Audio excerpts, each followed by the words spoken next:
As we have seen in the previous recording, Christ speaks of himself as the light of life and the witness of the higher truth of God.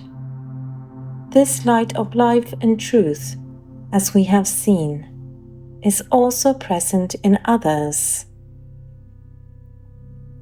In this recording, we will look at how this light of truth and life forms a web of light and unity, a web that in the Tantric tradition is called Prakasha, and in the Rig Veda is called Swar. In John 17:6, Christ says to God, "I have revealed you to those whom you gave me out of the world. They were yours. You gave them to me, and they have obeyed your word." John 17:9. I pray for them. I am not praying for the world, but for those who you have given me, for they are yours. John 17:20-23. My prayer is not for them alone. I pray also for those who will believe in me through their message, that all of them may be one.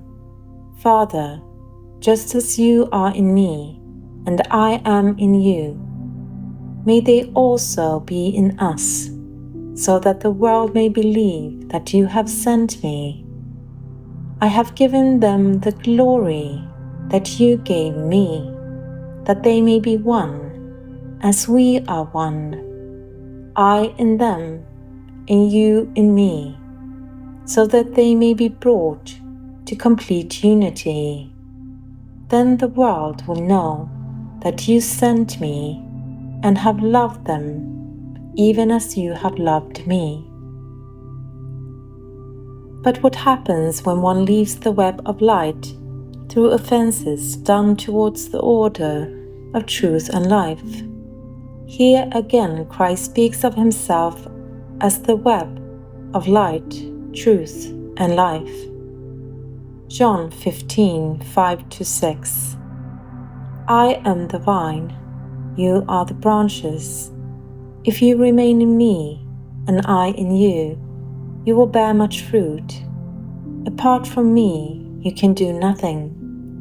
If you do not remain in me, you are like a branch that is thrown away and withers. Such branches are picked up, thrown in the fire, and burned.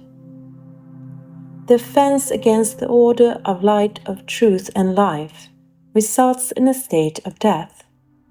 This is simply because everything has to join what is its nature. What is not part of life must become inert. Death cannot be part of life. Falsity cannot be part of truth, and darkness cannot be part of light. The same theme of the forces of darkness, falsity, and death, not being able to become part of the realm of light, truth, and life, is found in the Rig Veda.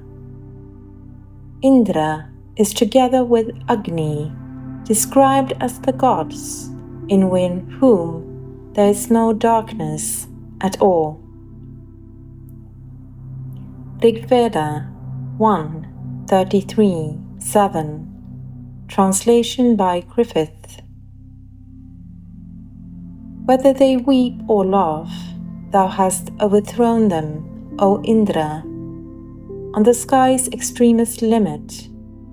The Dasyus thou hast burned from heaven, and welcomed the prayer of him who pours the dews and lords thee. Rigveda 7:104-3. Indra and Soma plunged the wicked in the depth, yea, cast them into darkness that hath no support, so that none of them may ever thence return. So may your wrathful might prevail and conquer them. This recording was the 6th in the Kundalini, a Baptism of Fire series. The information given here is from my book, Kundalini, a Baptism of Fire, The Journey of the Mystic, published in 2024, copyright by Maria Vyasa.